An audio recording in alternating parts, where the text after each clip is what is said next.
best question I get is, how much do you make from the podcast? How much have you made? Yeah. And it's like, huh?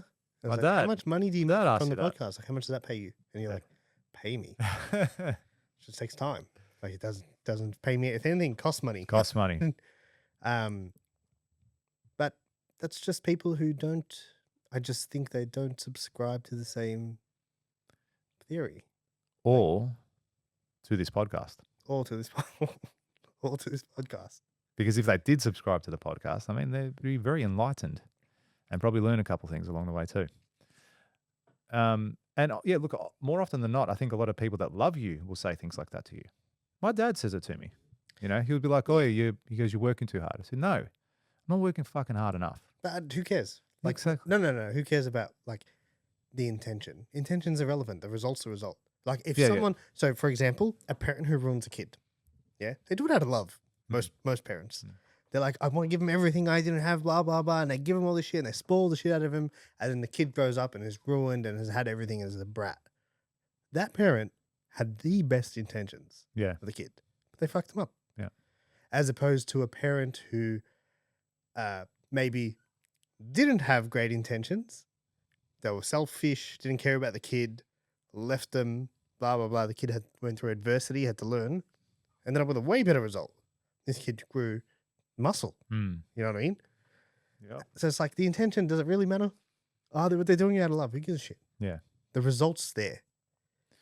Yeah, but their intention doesn't matter. But what does matter is how the person reacts to that intention, whether they listen to it or whether they go off and do what they genuinely believe is the best thing for them. Yeah, it's all noise. It is all noise. All noise. How do you block it out?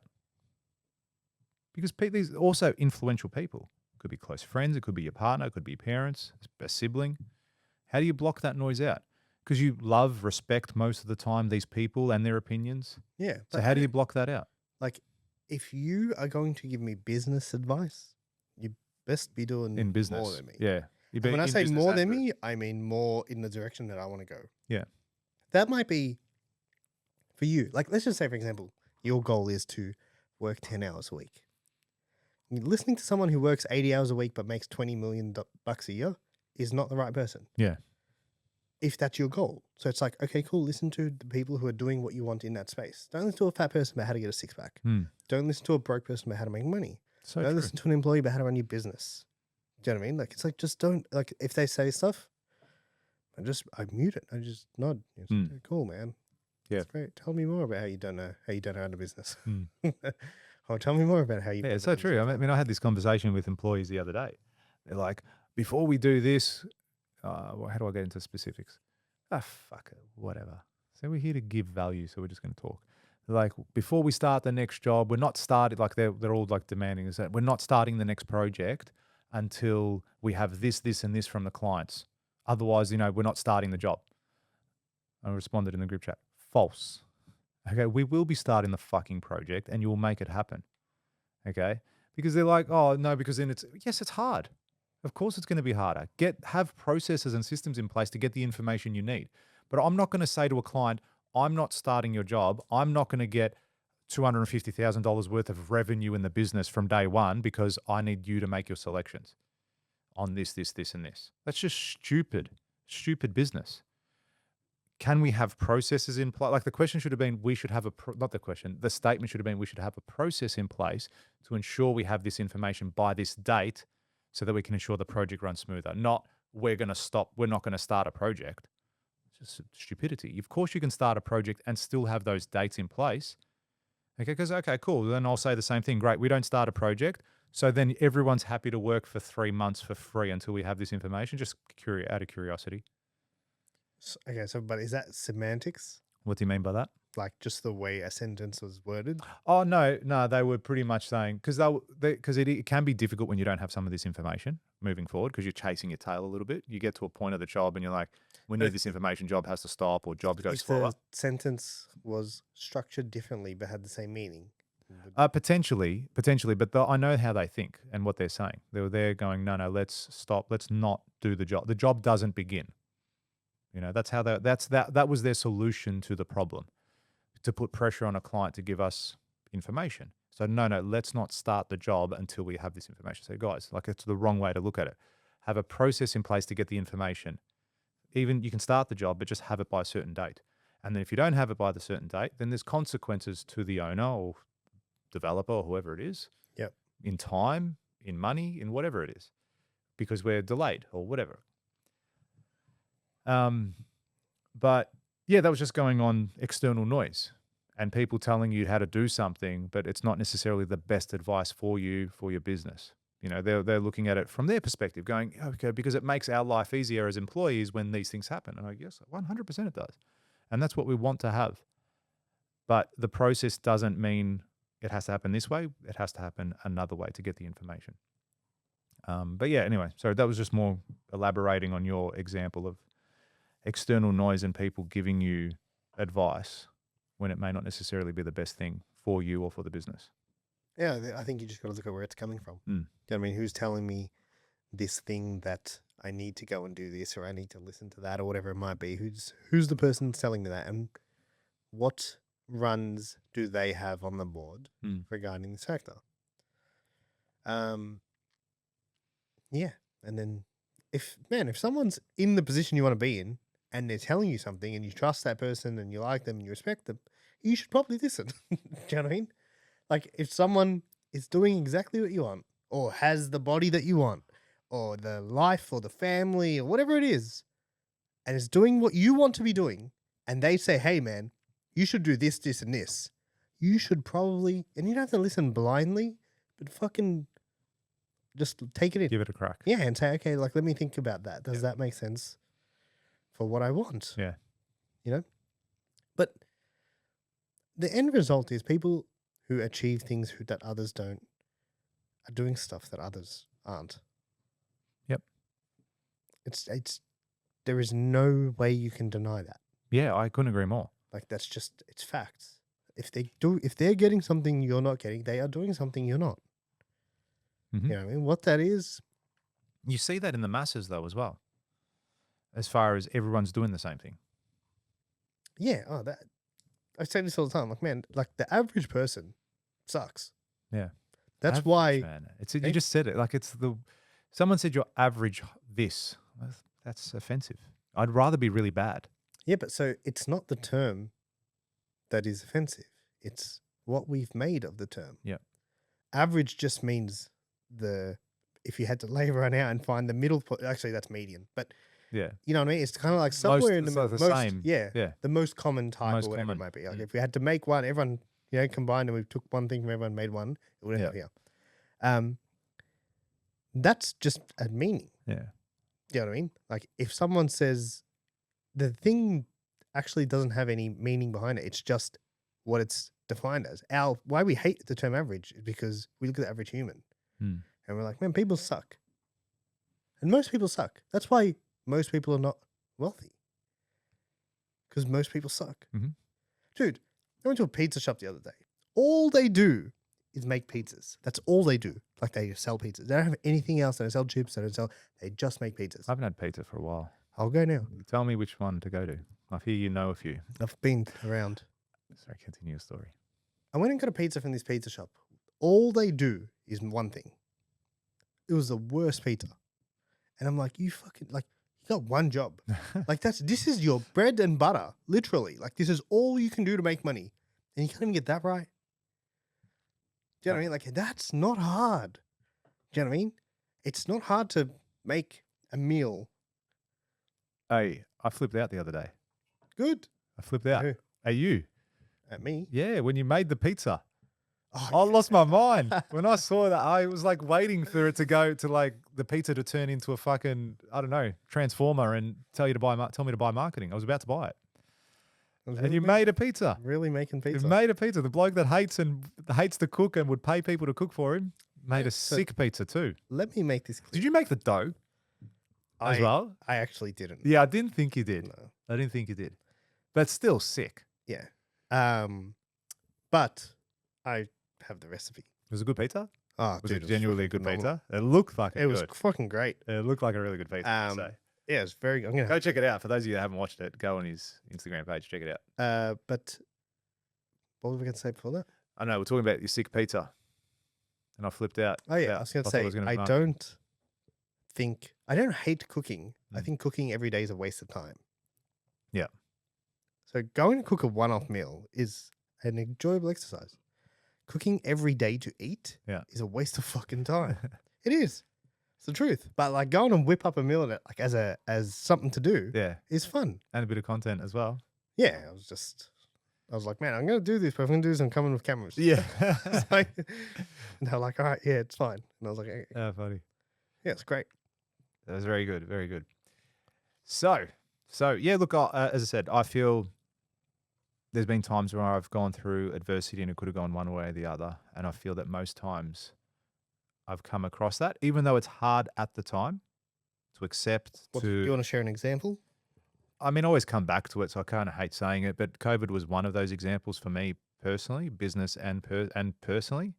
I just don't think I was the best human during that time. Not that it was a bad one, just wasn't the best. Work was really hard, losing a lot of money. I considered shutting up shop, not going broke, but actually walking away from it. I was very close. And had I not won a really big project, which pretty much pulled us out of the shit, I probably would have. Yeah. Yeah. I reckon I was very close. Considering my options to go, fuck this, I'm just going to go call my mates that I know that work at big construction companies, get a really cushy job. Not when I say cushy, a very well paid job, and just work it like that. That was probably one of the times where I persevered, and I don't regret my decision. I'm glad I did, because I think it made me into a better person, a better human doing that. Went on a path of self-development as well. So went and did a whole bunch of courses, learned how to speak on stage, started a new business, met yourself and a whole bunch of other people as well that we became friends with following that. So I don't regret it at all. That I look at it as a positive thing that happened in the end as a result of what happened now. Hindsight's fucking great. So now whenever I come across something difficult, I try and look at it in the same way. Well, what's the lesson here? How can I use this difficult thing to be better? That's how I try and look at most things. You know, even now we're mid handover on a few projects, and it's like a real stressful time. I see my team, like it's interesting watching people under stress and how they cope with it. That's interesting too, watching the team. Some thrive, some go, okay, cool, let's go to the next level. Some buckle, Yeah. some buckle, you know. And like I can only teach what I can teach. I can't do. I can't make it do it. I've tried to give some advice. Say, hey, look, ground yourself. Understand that this will be over in a week. And all these things you're stressed about right this moment, you're not going to be stressed about in 6 months' time. Because you're going to finish on Friday. That's it.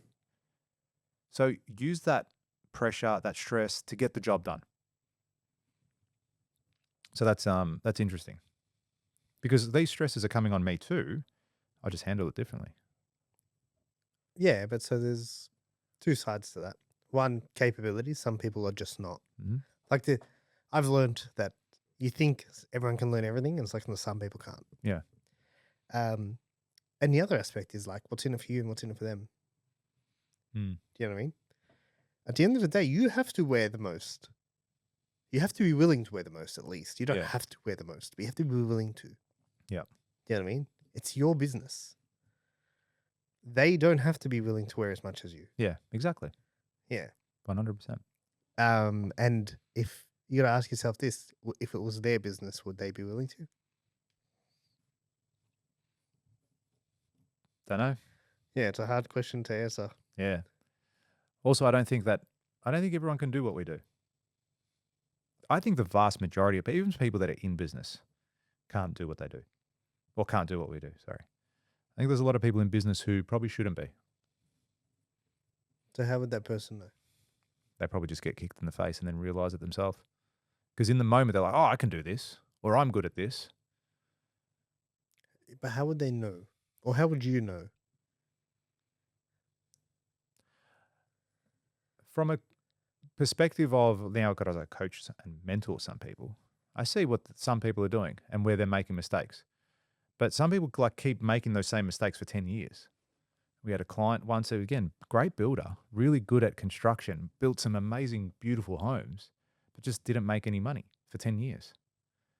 It's like we've made wages, but I may as well have gone out and worked for someone and made wages and not had all the risk, all the stress, all the, sleepless nights. I said, yeah, probably right.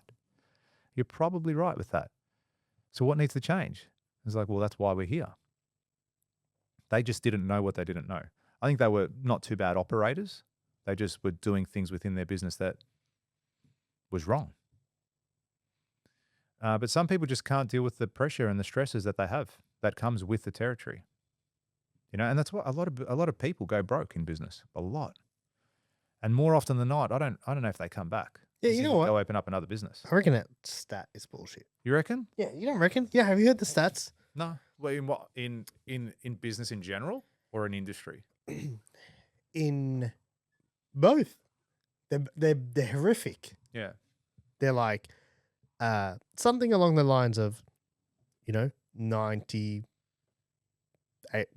of businesses won't be so I think it's 60% don't get through the first year Yeah. or first 3 years, 90% don't get past 5, and It's like 5% get 90 to 10 or something. some stupid shit like that. But how many people do you know that have had a business that have gone broke in comparison to how many people you know that have a business? And it's like everyone you ask. So answer that question. Yeah, I don't know. I don't.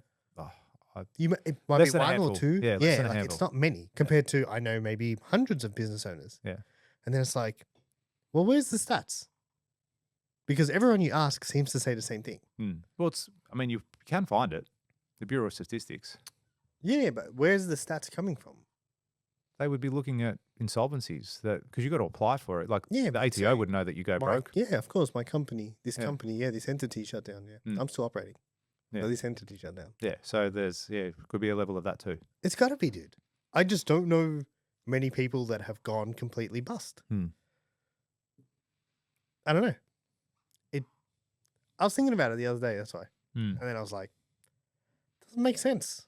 Like it doesn't stack up. Yeah. That many people are Yeah, going. that means that if you've been in business in 10 years, everyone that you look at that was in business back then, most of them should be shut shop. Yeah. Or maybe they just stop. Hey? Maybe they just give up. Yeah, let's Yeah, count that's the different. giving up as shut shop. Yeah. How many people do you know that gave up completely? Yeah. Still not that many. Even if it was half, the claim is like 95%. You know what I mean? Yeah. I don't know. You look at the stat is there for everyone. You look at it in the US, you look at it in Australia, it's all claims, they all claim a similar-ish kind of pattern. Yeah. But then when you actually look at what's around you, it's like, this doesn't stack up. There's something here that does not make sense. Either everyone I know is super successful because you're all fucking part of the 1%, or we live in a different world. They're getting stats from somewhere else. Very interesting. Yes. Very cool. Yeah. So as far as what people can do when it comes to whether they're going to be successful or unsuccessful in a time of adversity, I reckon you just got to look at the situation for what it is. That it's not the end. You're not dying after this. All right. It's not the end of your life. It's not the end of the road. There is a tomorrow. All right. And you get to wake up and you get to go again and you get to keep moving in the right direction.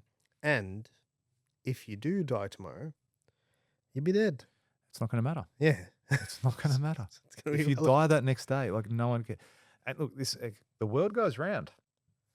Do you know what I mean? If we touch wood die tomorrow, my inbox is going to have 100 emails. And the day after that, it'll probably have another 100 emails. And the day after that, it's probably going to have another 100 emails. Right? The world's going to keep ticking. I just finished Steve Jobs' biography. How was it? Fucking interesting. I listened to like sections. It's very long. And this guy changed the world. Like, I think we think that he just made Apple. Did you know he's behind Toy Story and Pixar? And I think I did hear that. Yeah. I had no idea. Yeah. Pixar. Like, I had Pixar. no. I think I heard something. There was a connection there of something. I do recall that. He's behind all that. And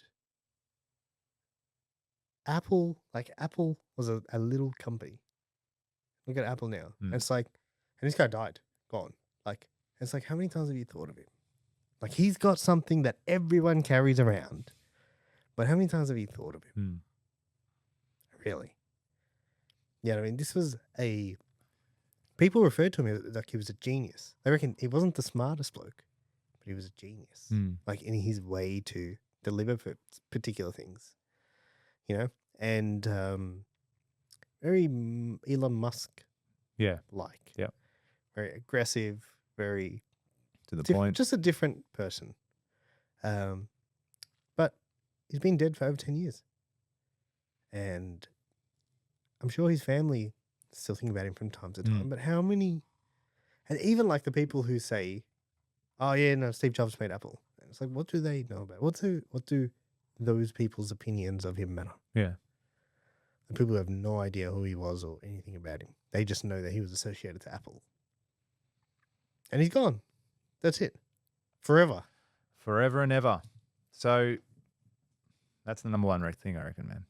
I reckon if you guys can just see what you're going through, and some of you listening to this are going through a difficult time right now, and just know tomorrow is going to be another day. Tomorrow you get to get up and you get to go and do it again. You don't have to. You get to get up and do it again. You get to have all those problems, have those challenges, come out the other end, because there will be an end date to that challenge. There will be an end date to it. And when you get there, you can look back and go, okay, I'm better because of it. I know how to deal with that when it happens again, if it ever happens again. Or I can give some advice to my kids, to a friend, to a partner, if something like that ever happens again. Yeah. And whatever's bothering you now probably won't bother you in 3 months. Exactly right. And Exactly. to prove it, think about something that bothered you 3 months ago. How much does it bother you now? If you like that clip and you want to watch another one, click just over here. And if you want to watch the full episode, click just over here. Don't forget to subscribe to the channel, and thanks for watching.